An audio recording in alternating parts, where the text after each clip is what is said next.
Rosie, if you could give someone the ADHD experience for one day, what would you wish them to experience? Experience it all, the highs and the lows, the roller coaster, I think. Yeah. Because without the lows, the highs don't feel so high. So yeah. Is there anything that you would like to tell people that don't have ADHD, like that that they finally understand you a little bit better? The most important thing to get across is it's way more than not being able to focus and being hyperactive. It's a full embodied experience living with ADHD, and we're finding that out more and more now. You know, it's not even just about what's going on in your brain. It's very much about your nervous system, and, you know, we're very sensitive people. And I think one of the biggest misconceptions is that, and people don't really understand the fact that, you know, there is a big emotional side to ADHD. It's not even used in the diagnosis process still. Apparently that's changing. So I think it's so hard to express what ADHD feels like to live with, because it affects every single aspect of your life all day long. There's not a moment of your life that ADHD doesn't touch. And I think that's what I would want people to know, that it is a big deal, right? Finding out you've got ADHD is huge. And I think the world we live in at the moment, people seem to think, oh, everyone's getting an ADHD diagnosis. Like, stop banging on about your ADHD. But for those that are finding out, it's an answer that they've been looking for their whole life, because they've felt internally quite different and they've not really understood why. How was this for you? Like, how did you kind of feel that it was different maybe in your early days?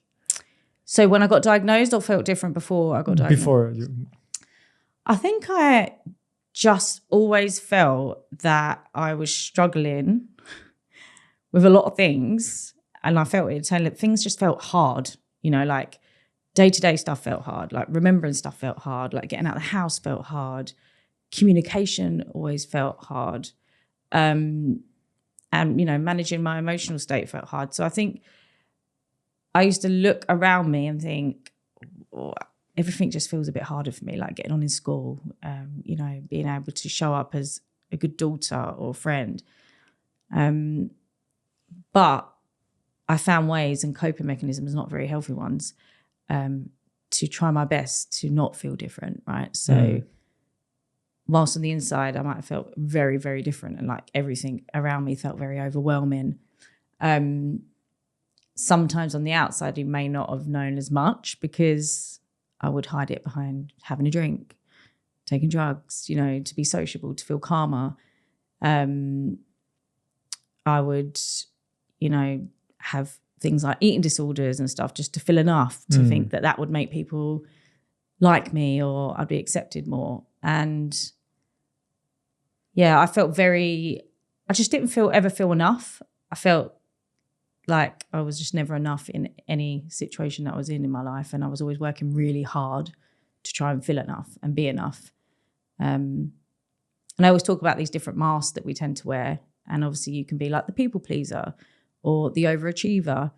And I think I really led into those, but especially the overachiever. So whatever I was, you know, I was doing, whether it was partying or whether it was working or whatever I was doing, exercising, I would go all out and try my best to do my best at all times. And that would cost, you know, burnout most of the time. And I think then it's also very dangerous, because for the people outside, it looks like that you have everything under control because you're like quite ambitious, or then you like achieve your goals, like whatever it is, like if it's like in the gym or at work or partying or whatever, people say like, wow, they're like, you're doing a lot. You're having, and that's what I always say, like on the outside, my life looked great. And it was great for some of it, you know, like there was loads of trips that I would go on last minute all around the world. Like I think once I booked like 7 trips, like really impulsively, didn't even have the money for most of them, and just went. And, you know, I got married, as I told you earlier, like at 24, like he proposed to me in Vegas with all our friends, and I had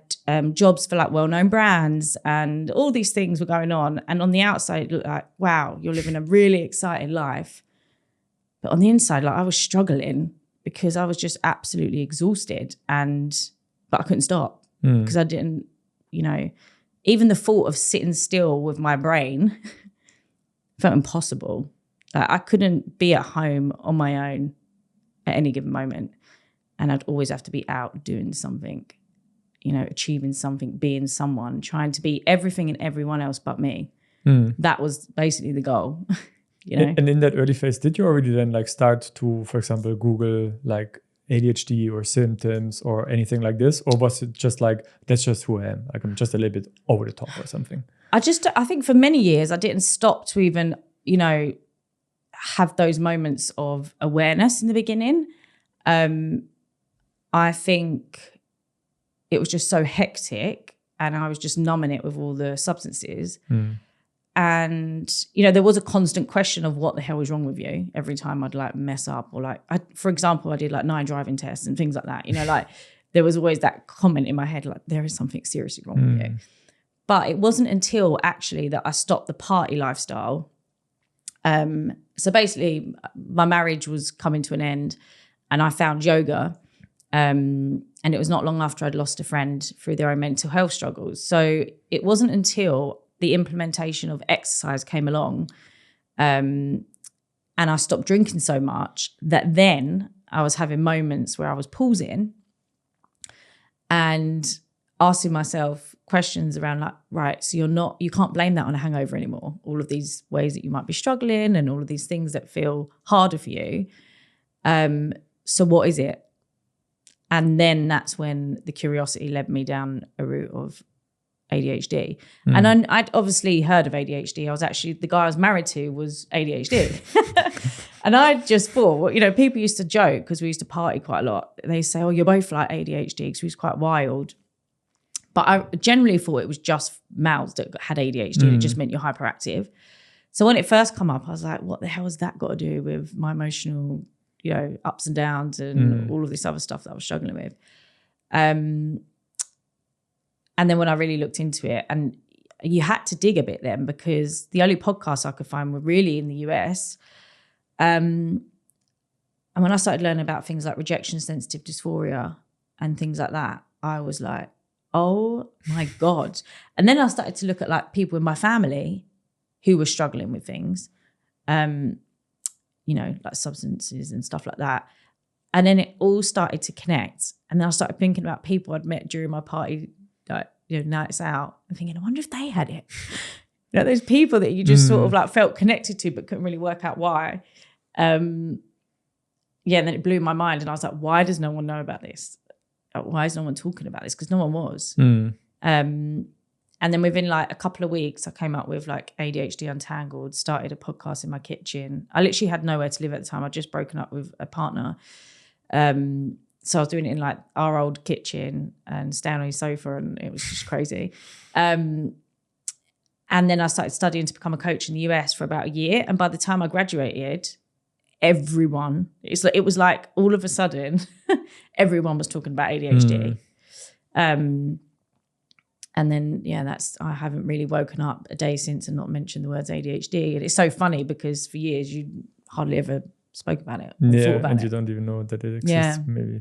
Because after your diagnosis, was it then like harder to know it or was it easier to know it? Because it can be both ways, right, for you? Yeah, I think for me, we call it relief, right? So you go through a grieving process and then a relief because it's like the mixture of two, right? So the hard and then the good stuff.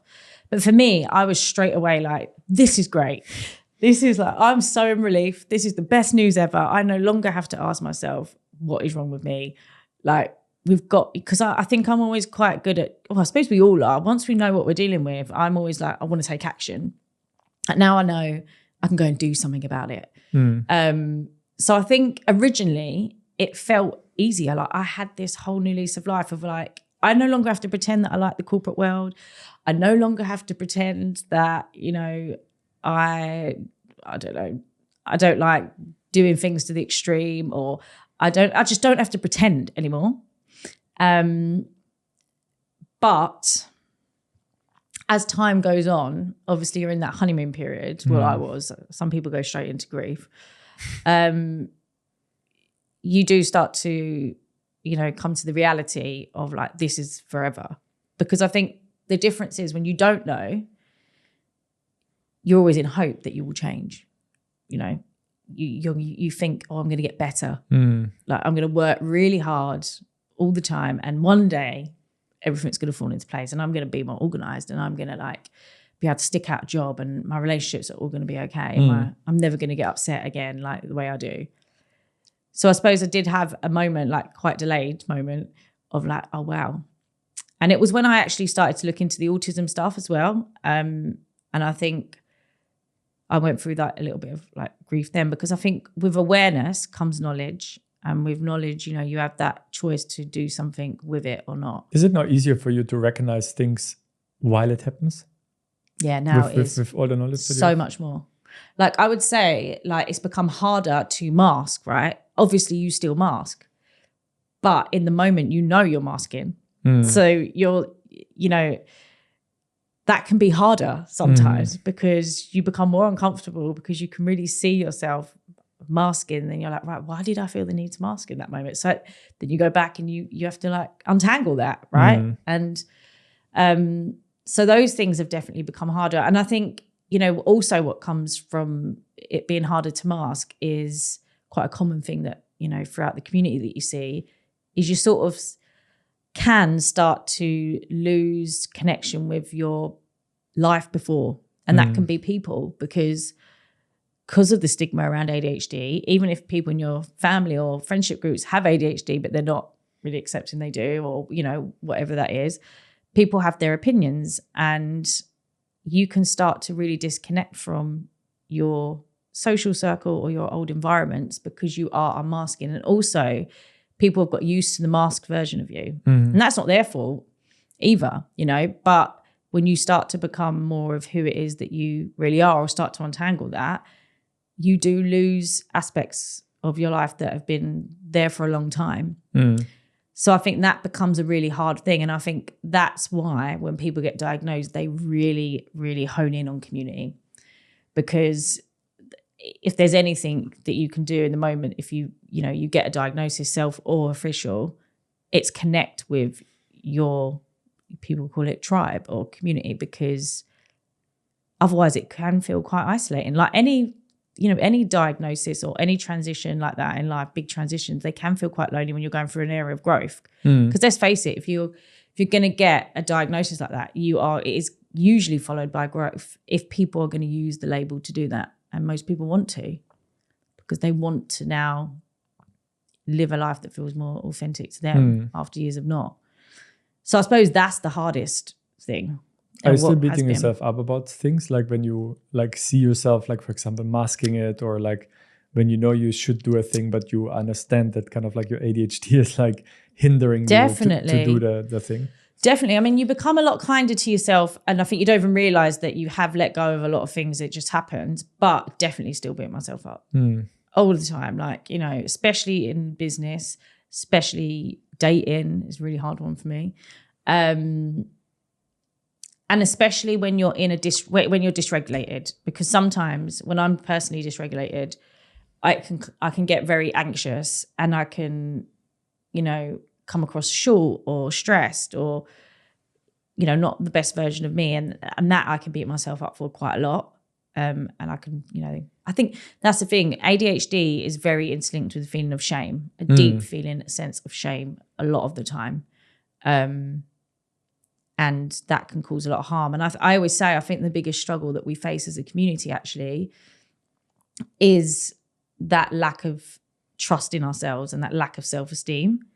You know, you can have the best strategies in the world, but if we can't work with that, it's not going to work. It's, you know, no strategy in the world's going to help you thrive with your ADHD, or they talk about hacking your brain. It's so much deeper than that. Can you elaborate a little bit on the topic of shame? I find this quite interesting. Yeah. Like, what does it really mean? So shame, so someone described it quite well to me actually the other day. Let me see if I can get this right. So if you had a feeling of guilt, you feel guilty about something you did or something wrong that you did. So it's more about the action. Shame is believing that because you took that action that felt wrong, that you are wrong.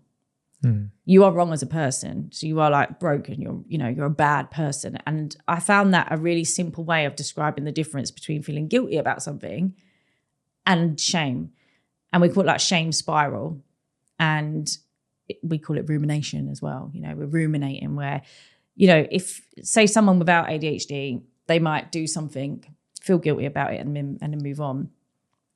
For us, and largely due to rejection sensitive dysphoria as well, our brain will go into a deep, dark hole and we just cannot, move on from it. I could be here now, and if I was in a shame spiral, all I would be thinking about is that shame spiral, but I'd be distracted, not present. Some people, they can't even leave the house, it can paralyze you, those moments of shame. And the more they build up, the worse it can get, and especially before you have a diagnosis. So if you think about it, like the systems that we've been brought up in, most of us, the school system, it is like a lot of it's based around shaming, right? So if you're someone with ADHD and you didn't know at school, even if you did know, you didn't get the right support, and you're getting told off for like not being able to sit still for 8 hours and concentrate, you're getting told off for having big emotions, talking too much, wanting to learn different ways or whatever it is, being impulsive, chasing all the highs, you are constantly being told off. So you're constantly really being exposed to more shame than maybe someone without. So yeah, I always say, like, I'm going more into rejection sensitive dysphoria, which is very commonly known and attached to ADHD, where we are sensitive to perceived or real rejection. But I find that it's actually the perceived rejection is actually more painful for us. So obviously no one likes rejection. But for us, again, it can floor us and consume us. And I always say this is what it feels like, and I think it connects to shame, is that it feels like imposter syndrome, paranoia, anxiety, all wrapped into one, all happening at the same time, but 10 times worse. And it's like the worst case scenario. And it's very embodied. Like people say, it's physically painful, as people describe it. And real life examples of that can be like a boss could, text you and say, quick meeting. And then you're like, oh my God, I'm definitely getting sacked. And you could spend the whole night not sleeping because of one very vague message, It could be someone's that, you've sent a WhatsApp and it's been a blue tick and again, someone's not wrote back straight away. You're convinced they've got the hump with you, and it's all, you're very zoomed in on what you've done and making it about us actually a lot of the time. Not being able to zoom out and see the bigger picture of like, someone's very busy or someone just quickly typed that message. Yeah. So I think that's where the shame and that rejection, it all connects, and we're just personified and this, sorry, not personified. Can you just cut that out? You're very zoomed in and critical of every single thing that you've done, said. I find it interesting that like people with ADHD, I think, are often described as like very like extrovert and very like out there and stuff like this. But everything that you're saying, it really sounds like there are a lot in their head. A lot in their head. Like you would expect this kind of behavior more maybe for like an introvert or something who's like constantly like an overthinker or something like this. But I think it's quite interesting. I think that if you would tell this to people, they would say, oh, I didn't know that you're like maybe so deep, or that you think so much about. Oh, we're so deep. Yeah. Everything. I say it's a curse and a gift to feel everything so deeply, and that's us all over.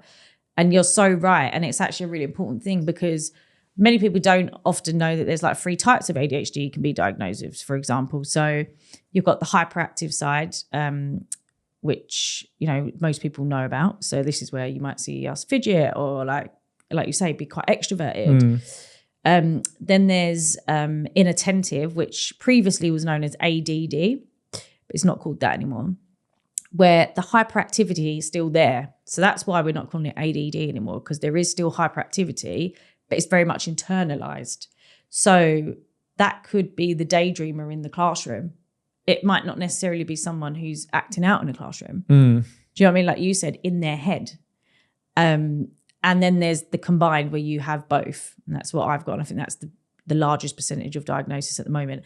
And I think the funny thing is, when I last checked, it might be different because the numbers change all the time, is the one that everyone knows about is actually the smallest percentage of diagnosis, like solely on its own, and that's ADHD well, everything's ADHD now, but they just have the different types of like inattentive, hyperactive, and then combined. I don't know what it's like in the Netherlands yet. I'm still to find out, but that's what we do. That's what it's how it goes in the UK. You talked before a little bit about a business, because you're like a podcaster, you're like a business owner, you're a coach, you're a retreat organizer, and there's probably 10,000 other things that I've forgot to mention. And again, I think from the outside, brings me a little bit back to before you diagnose it, it almost looks like you kind of like hacked this ADHD like productivity core, and you just managed to do everything like really, really easily. That's how it looks like. How does it look like for you, from if you look inside and if you think about your business, like how does ADHD kind of influence your entrepreneurial journey? Oh my God. I mean, I'm very glad that it looks like that from the outside, because I'm often telling myself it don't. This is probably what I beat myself up about the most, is my business. But I think I always say there is no quicker way to find out about how your ADHD shows up as a struggle and a strength than running a business. We are more prone to running a business or working for ourselves, but it isn't necessarily easy. And yeah, it's everything but easy. But running the business and to be honest, the first thing to note is I didn't actually plan for this to be a full-time thing. This was meant to be like, I'll do a bit of coaching on the side of teaching yoga and Pilates, because I just left the corporate world after getting made redundant or losing a job. I think I'd lost like 8 or 9 over the years. And so, it wasn't planned. But when you first start, like anything with ADHD, it's like novelty. And I was so passionate. I'd finally found something that didn't just give me freedom to go and work anywhere I wanted, but also had a positive impact on other people's lives and something I really cared about. And we need that. Like we can't, they say neurotypical brain can move from reason, and we can't move from that. We can only move from interest. So at the beginning of starting a business, there's so much interest and so much energy, and you want to do everything. So I'd done the typical thing and said, right, I'm going to do the podcast. I'm going to become a coach. I'm also teaching full-time schedule of like Pilates and yoga. As I said, I was going through a breakup, selling a house and doing all this stuff. I think I was like, I'm going to do a retreat. I'm going to do all these events. So first and foremost is you open too many tabs. So all of a sudden you can, because there's no one there. Like if you work for someone, like going through your ideas and saying, oh, hang on a minute, let's roadmap this thing out. Like you can, and it's one of the positives of also being an ADHD entrepreneur, is your ideas in your head can all of a sudden become reality within like minutes of you just making decisions, spending the money or asking someone, But with that then comes, you want to deliver on it. And then you start to realize how much work that takes, and it's just you. So you can be very prone to burnout. And I've been through a lot of burnout cycles since starting the business. So I think that's one thing. I think the other thing is you start thinking, oh, I'm doing what I love. But what you don't realize is with a business, obviously, comes a lot of stuff is not in your place of strength. So admin, finances. I mean, ADHD and finances is a topic that is so huge. So trying to manage finances and have budgets, or, if no one's managing your money and you've got ADHD and you're getting paid, it's not a salary anymore. It's like every time you get a sale or something, you've got to have that discipline to say, right, I'm going to put that in certain pots, or we should keep that for just in case, we don't get any sales for 2 months or something. So I think that's been a big thing, like learning curve is like learning how to manage your money in business with ADHD. But I would say the biggest struggle has been hiring people. Because you get in that state of panic and you're like, I've took on too many things. I need some help. So you finally come to the realization that I want help. And in the UK, there's like a government grant for ADHD, for people with ADHD in the workplace. So actually you can get money towards people helping you in your business.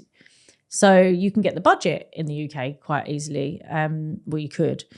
So you think, oh, that's fine. That's the only problem with hiring is having a budget, but it's not. Because you're in a state of panic, you want to rush the process. So you just hire whoever's there. And whoever's, the quickest person that can do the job straight away. But you don't often think about, how do I communicate to this person what support I need with my ADHD in my business? Because you don't really know, Also, we're not very good at stopping and giving people instructions clearly. So there can be a lot of miscommunication and misunderstanding when you're, running a business. And you don't often know how you've done something. So trying to explain it becomes really hard. Yeah. Also, we are quite vulnerable to trusting people quite quickly because we're too quick with the decision, or, we can, we are quite often quite open people, and we don't future think, and we just move a lot of the time from our heart, I would say. And that can get us in a lot of trouble.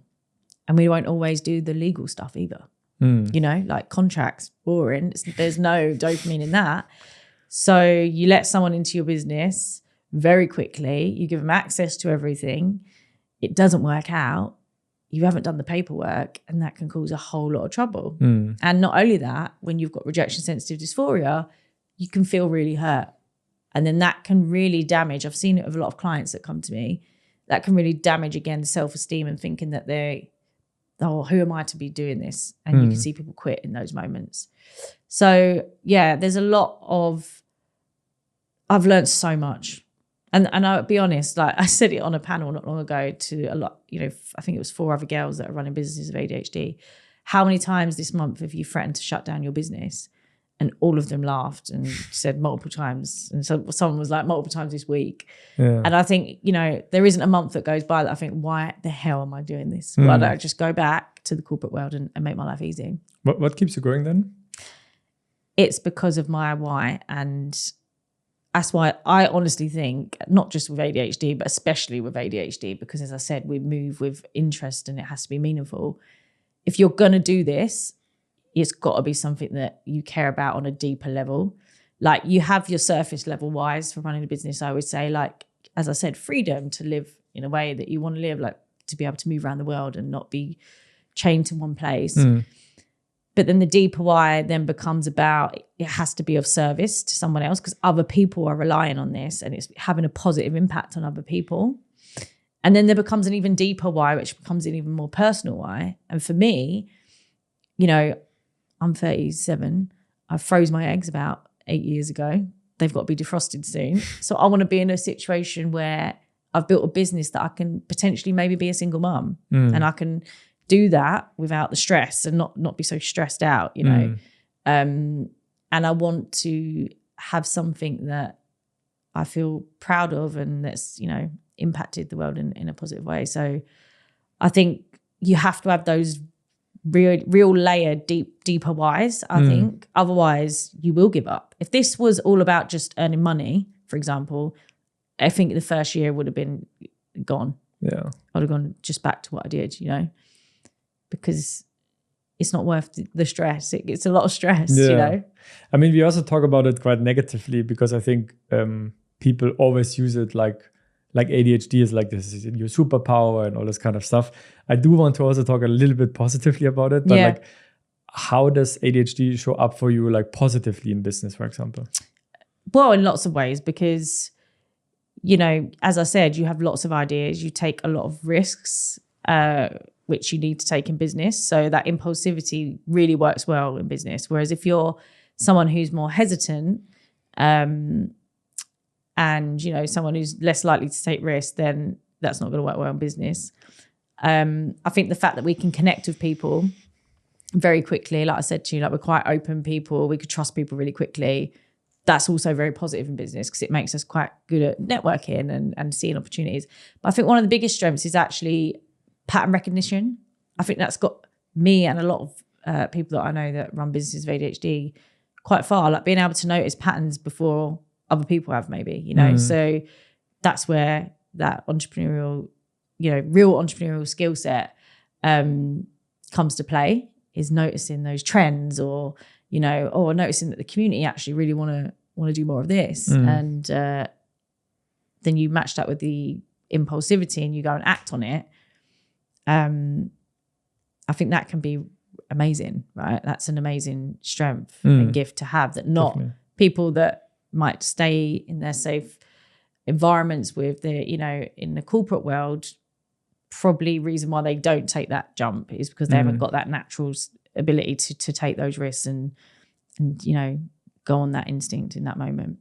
How important is routine for you as an entrepreneur? Massive. Massive. I have a morning routine I've had for, I think it's like 12 years now, maybe. It's over 10 years.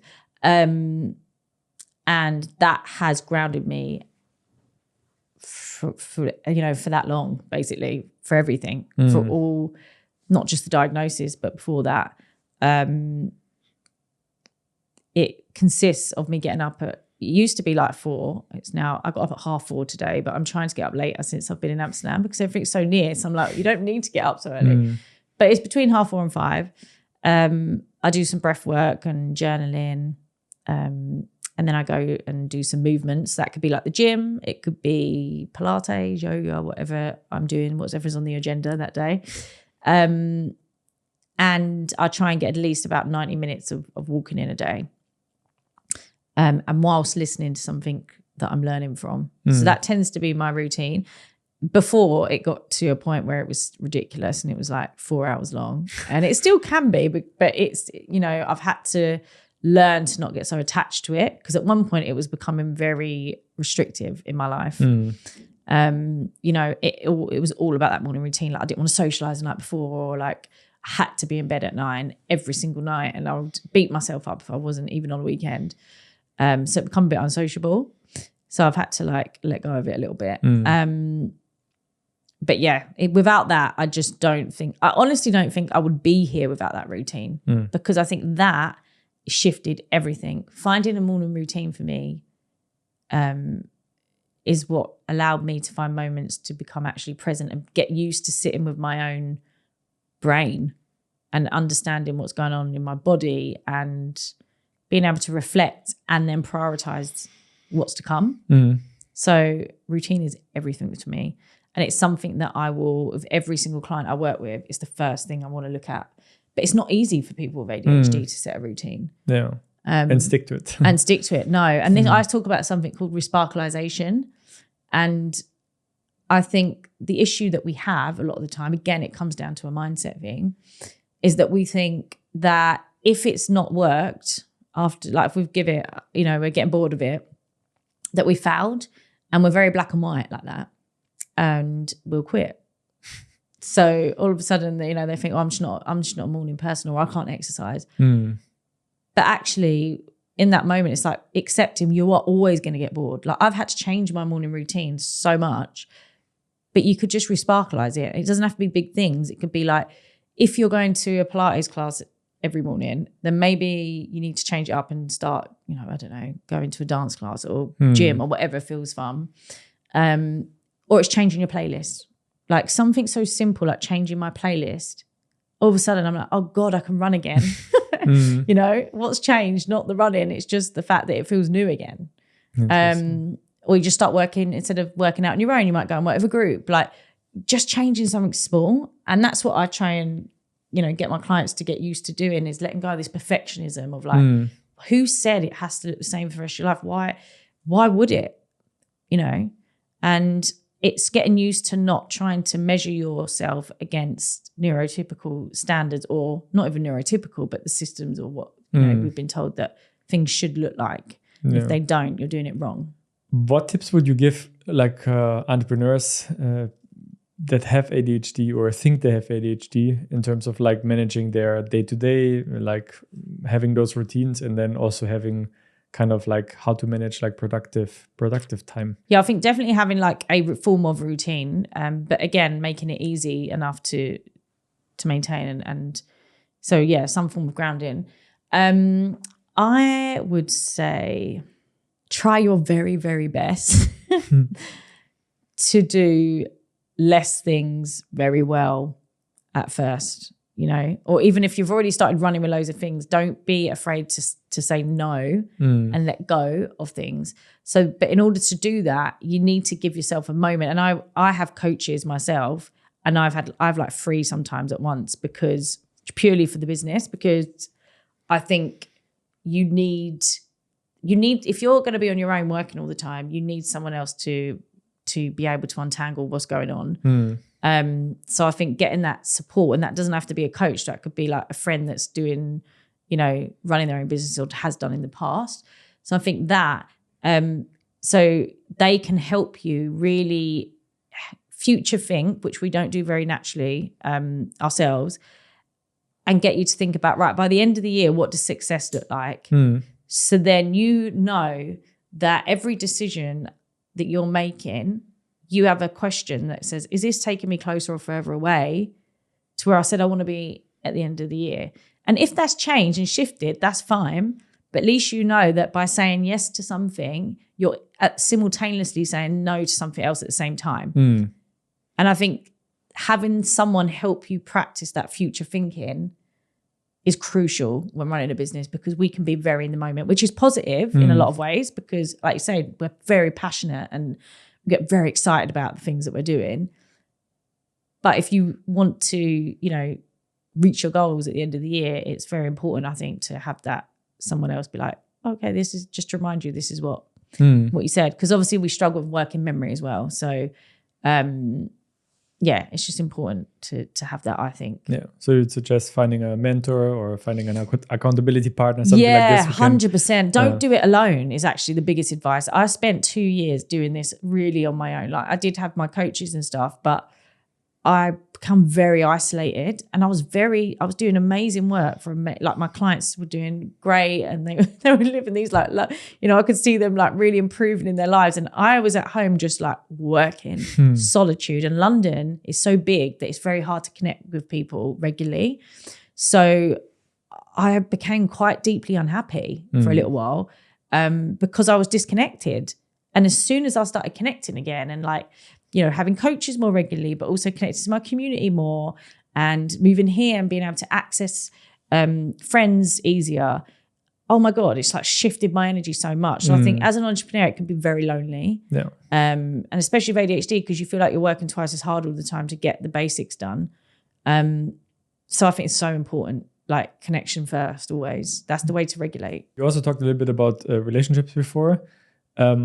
How is this now going for you? Like, how you show up in relationship since you know about your diagnosis? Did something change already, or is it still work in progress? Well, romantic relationships, again, I just avoided it for like over 2 years after my diagnosis, which was so weird, because from 14 to up until I got my diagnosis, so like 33, was it 33? Whatever that, somewhere around that age. I was in and out of long-term relationships. So I was always in a long-term relationship. I was like single for about 6 weeks from when I was 14 to 33. So I couldn't be on my own. So to go through that period of time alone was weird. And I actually think I just avoided even asking myself the question of why, and chucked myself into work. And when I started to ask myself the question, I think, like you said earlier, is like having that awareness was so much good come from it, like this career come from it, and like being more of myself. But I think also I didn't know how, because I'd masked so much in my romantic relationships, I didn't know how to go and do that without masking, like without having a drink or pretending to have it all together all the time and try and, you know, lean into that perfectionist. Because that's what I would do. I'd become like a domestic goddess, and like, and then every date I'd go on, like, I had to have the perfect hair and perfect this, and like even externally and internally, like. So I think it became harder because I basically avoided it, because I just didn't know. I think I just thought, well, this is me, and what if people don't, you know, don't like it, Yeah. and I don't know how I'm going to deal with the rejection. Yeah. But I did start dating, and recently I actually dated someone in Amsterdam, and which is probably also interesting yes, experience. which was very interesting. I'm learning a lot about Dutch guys. But I had the courage, and I thought I'm going to get myself back out there, and it was great, you know. But I did really notice myself falling into that trap of wanting to be like, not being able to be myself. I just didn't feel comfortable in myself, especially when I started to have feelings for them, and I started to not be able to talk or enjoy it, be present. And then the fear came in of like, oh my God, you are being so awkward. You're not fun enough. You're not this enough. And all in my head, that I manifested, it came true, right? And then all of a sudden I was getting dumped on a WhatsApp. So And I was like, oh no. And then, so RSD here. I spent 2 days in bed crying. And I had 2 choices in that moment. I thought, right, go and avoid this again, shut yourself into work, or just get back out there. And again, having a why, knowing why you started dating again and what you want, I thought, oh, sod it, I'm going to try again. So I'm trying again now. But yeah, I think it has affected it at the moment I suppose you can think about it and it feels negative, but actually, is it positive? Because before I just dated and went out of anyone that I just thought liked me, and I thought, they like me, I'm just going to end up marrying them or buying a house with the next one, or, rushing into these things because I felt so grateful just to be in a relationship. But actually, maybe now I'm pausing enough to do it from a place of more authenticity and like not wanting to mask. And even when I am being able to talk about it, like I did say, I've realized that I'm being a bit awkward and I don't really know why that is. I don't know what's going on, but I don't feel comfortable. And talk about my ADHD and stuff like that. So I suppose that is a positive, because we often think it's a negative because it's not getting the outcome that we want. But actually, every vision took many revisions, and maybe you just need to, what they say, kiss a few frogs until you find the prince. Yeah, and then also find the person that likes you for being you, right? And not likes you for being a version of you, or likes you for being like a mask, or likes you for like because you adjusted to this person and just try to please this person in a way that you're like, then he will like me or something like this, Exactly. So in the end, like, yeah, you're maybe, I think in general with relationships, right? Like you can be together with a lot of people, but I think it's always like how much you have to compromise on like in a relationship. Well, this is it. And I think even though I said like, you get a lot of shame and stuff internally, but I'm quite proud to be ADHD. I am very proud of my ADHD. And I think that's what is important for me, is that I'm able to show up as myself and say, and actually laugh at the fact that like, oh my God, I've disassociated again. Like, why am I doing this awkward thing? Or, and yeah, being able to talk about those quirks and stuff. Because at the end of the day, with ADHD, for all the struggles that come, so many strengths come from it. And, I think for every struggle, you will always find an opposite. Yeah. There will always be a strength within every struggle. And whoever gets to date you, if this is someone, if someone listening to it of ADHD, or be in a relationship with you, yes, they're going to experience like, your lows and struggles. But my God, your highs are higher than most. So they're going to get the positives of you as well. And lucky them, when you're in that, that passion, you've got so much passion for that new project, or that you've booked that spontaneous trip that you never, asked permission for. You get to have a really exciting life with someone with ADHD, and a fun life, and and they tend to be quite loving and open people, as I said. So I think that's what's important, and I try and remind my clients of that as well when they're dating, is stop looking for what you think you're not doing well, and start looking at what all the things you do bring to the relationship. I think relationships and ADHD is such a big topic, and I think what is really lacking is that dating, the conversation around dating, and especially I think as a late diagnosed woman, an older woman, that there isn't a lot of talk around that. Like, there's a lot of conversations around mothers and with late diagnosis and stuff, but I don't see a lot of conversations around dating and ADHD. What would you wish that the partners of people with ADHD know about the person in a relationship? Oh, so much. I actually wrote a post on this. It was one of my most popular posts. But I think if I could choose one thing that they're trying, and actually, some of the stuff that you might be irritated from isn't actually usually of choice. And deep down there, every ADHDer I've come across, especially like doing the work I do, it's definitely not through lack of trying. In fact, they're usually trying harder than ever. And I think if I was to say like, what's one thing they could do, it's just what I said then. And it's like, can you try and point out, you know, as much as you might point out what they might be getting wrong or things that you might be finding frustrating, can you balance that out with also maybe telling them something like, I call them win of the weeks, but, you know, what's their win of the week? And that doesn't just benefit the person with ADHD, it affects everyone, right? That's not going to be isolated to them. But yeah, I think maybe that, remember that ADHD isn't a choice. It's something they don't get a choice of. So I think that's probably what I would say. And also I think awareness, right? I think too many people, that date someone with ADHD, they just think like, oh, he's just unfocused or something, you know? Yeah, I think they don't care. Yeah, and or it's he's so just sad. hyperactive or something. And I get why it's challenging. Like I always say this, like if we, even when you asked me earlier, how would you describe living with it? Like we find it hard to even understand and explain. So I can so see how someone who loves someone with ADHD finds it hard to understand because we don't even get it. So how are you supposed to get it?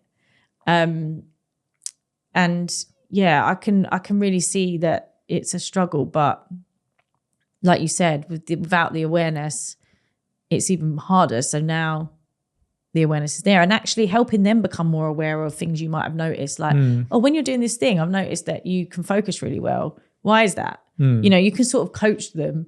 And that's why I say to a lot of like partners that reach out to me, like they end up asking for coaching and stuff because actually they're in the best position to be the coach at home and actually coach them around it. I suppose another big tip, which is quite a funny one, but is like never tell an ADHDer what to do because they've got demand avoidance. So if you really want to get something out of your ADHD partner, then I always say ask questions or give choices or both, you know. Make them think that they come out with it, like empower them, because, you know, deep down they have the answers and sometimes they might just not do it because you've told them to do it. That tip might save a lot of relationships. Yeah, honestly, demand avoidance is key. It's a key. You also talked a lot about your coaching and like the coaching business, about ADHD Untangled. I see that there's a lot of people out there, and I might have even said it myself, so I'm putting myself in this boat, that say like, oh, I think I have ADHD, but yeah, I don't know, why should I get diagnosed? What would you say to them? I would ask the question, why would you not get diagnosed? For me, I feel like not knowing that how you're wired or not understanding how your brain and body, because it's very embodied, as I said, works is such a disadvantage because, you know, like you say, it's not necessarily a negative thing. It's, why would you not want to understand more about yourself so you can show up better for yourself, for the things that, you know, your career, the people you love. I think without knowledge is power, isn't it? So why would you not want all the knowledge you need about the way that your brain works? Because then, in my opinion, I would not be living the life. I wouldn't be here living in Amsterdam and I would not be doing the work I'm doing if I didn't have my diagnosis. And I would probably still be trying to fit into a corporate job, fit into certain relationships. You know, maybe I would have said yes to a few things that I would now be regretting if I hadn't have got that diagnosis. And labels can be really seen as limiting. People talk about labels like they're really limiting things, but that's a choice to see it as limiting, because I think labels can be liberating if we choose to see them that way.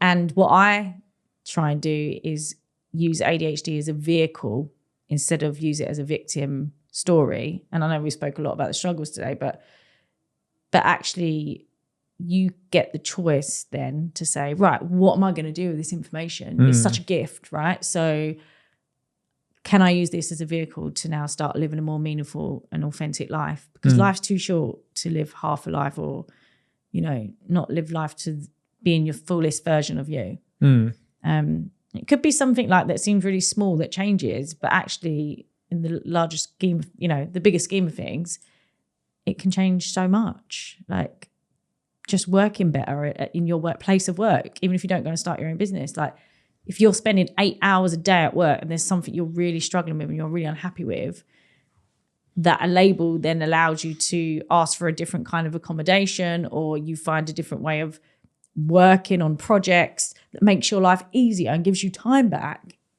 to do the things you love, then, for example, that's amazing. You know? So that's a long way of answering that. That's an amazing answer. How can people work together with you? If someone sits there now and listens to this and thinks like, wow, I really like what you're saying. Should they just reach out? Yeah, I mean, I've got my website. It's untangledco.com. I'm doing some group coaching stuff now, more than the one-to-ones, but I am training ADHD coaches. We've took on 3 or 4 new coaches now that are doing the one-to-one stuff. So yeah, you can go out and do that. And you can also train to become an ADHD coach. And I'd actually say, like, a lot of people reach out and say, do I want to do this ADHD informed training? And it's with myself and Dr. McGow, who's a neuroscientist. Do I need to have ADHD? But actually, when you were just talking about the partners and stuff, it's really good for like partners to do the ADHD coaching training, or people in the workplace that, you know, might not have ADHD as well, because that's how you'll truly get to, you know, understand and have the ways of approaching those questions and giving those choices like I spoke about. But that's been amazing, building this community. This is the last cohort I did is probably out of all the work I've done, the thing I'm most proud of, because it was a really small group of about 10 people, and the connection we all built has been so strong and amazing. It's been so much more than just an educational program. It's been, you know, it's actually been the start of creating like an ecosystem, I would say. And that's all I've ever really wanted in what I'm doing, compared to what I said at the beginning where it was very isolating. I feel like now I'm actually creating like an ecosystem where they're coming on board and actually being part of, I'm going to call them the Untanglers. But yeah, it's great. So yeah, you can visit me on my website. And then Instagram is ADHD_Untangled. Perfect. I want to make this the last thing a little bit practical as well. Like if there's anyone sitting at home with ADHD diagnosis, or some people that suspect that they have it, what can they do this week to 2-3 things to make their life a little bit better? Well, number 1, connect with people that also have ADHD. Move in any way you can, and don't, you know, like, because movement, there's so much we go into about that, the science behind it and stuff, but for me, I think everyone that has a form of movement with ADHD tends to thrive more with their ADHD, or live a happier life in some way, right? But don't move in ways that feels like a chore. Like start fun first. We have to have fun first. So a lot of my clients ended up doing pole dancing lessons, and then that got them into other things. You know, move your body. So connect, move, and start a wins of the week. Start looking at what you are doing well and stop looking at what you're not doing well. Like reframe that negative bias. We have such a strong negative bias with ADHD. They're the 3 most powerful things I think you can do. You know, and that's mind, and that's body, and that's soul. All of those things, yeah. So, you know, I think they're top 3 things. Awesome. I always ask 3 final questions to every guest. The first question is, what are you learning right now that you're not good at? Oh, God. Where do I start? What am I not good at? I'm not good at dating right now. Okay. Well, I'm learning to try and get better at dating. I have to say that you chose a very difficult city to do that, but that's... I know. Oh, God. We should... avoidance, apparently. Everyone's avoidant here. Exactly. Yeah, so I'm not very good at that. What name would you give this chapter of your life? I suppose untangling. Untangling, very nice. Yeah. We never had this in the podcast. And if you could send an SMS to all mobile phones in the world, what would you say? You are enough. You are enough. Perfect.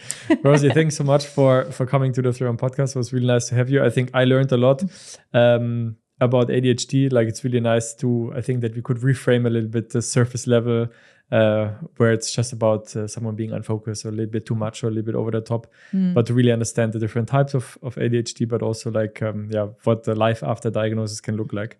Yeah. So I think we helped a lot of people today, I hope. I hope so. Yeah. Thank you so much for having me. And now for your time to subscribe to the 301 podcast, because still over 80% of the people that watch right now are not subscribed. So go like, subscribe, and we are back in 2 weeks' time.